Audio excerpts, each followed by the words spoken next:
In an attempt to curb the nation's nicotine habit, the federal government has passed the Tobacco Regulation Bill. Supposedly, that's going to make it harder for people to start smoking and will force people who do smoke to stop.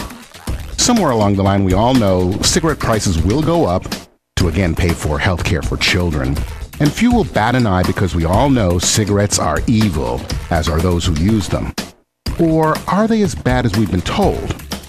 According to the New York Times, San Francisco Mayor Gavin Newsom and the San Francisco Board of Supervisors would add 33 cents to the cost of a pack of cigarettes to offset the estimated $10.7 million the city spends annually removing discarded butts from gutters, drain pipes, and sidewalks. That is a problem. We all know how unsightly those nasty cigarette butts on the streets are to serpentine, and I have no doubt that there is an additional cost to picking them up. But like I asked before, are they as bad as we've been told? I've had the opportunity to visit and live in many cities from Boston to Tokyo to Los Angeles to Sydney.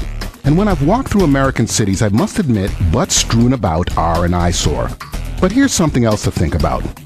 When walking through your average American city, one of three things can happen. The most ideal is one, nothing. The second thing that can happen, and I'm sure many of you have experienced this, is you put your foot down and it slides a little bit. At that point, you know what's happened. It's just a question of severity.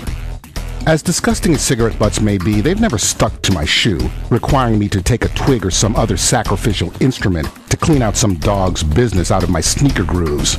The third choice is no better. You're walking down the street or through a parking lot and suddenly your foot sticks to the asphalt. Again, you know what's happening. You have to drag your foot back and forth to try to reduce the tackiness from that hot gum that'll be part of your journey the rest of the day.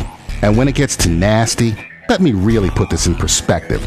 I dare any of you to touch and move your hand around the underside of any table or desk in a public place.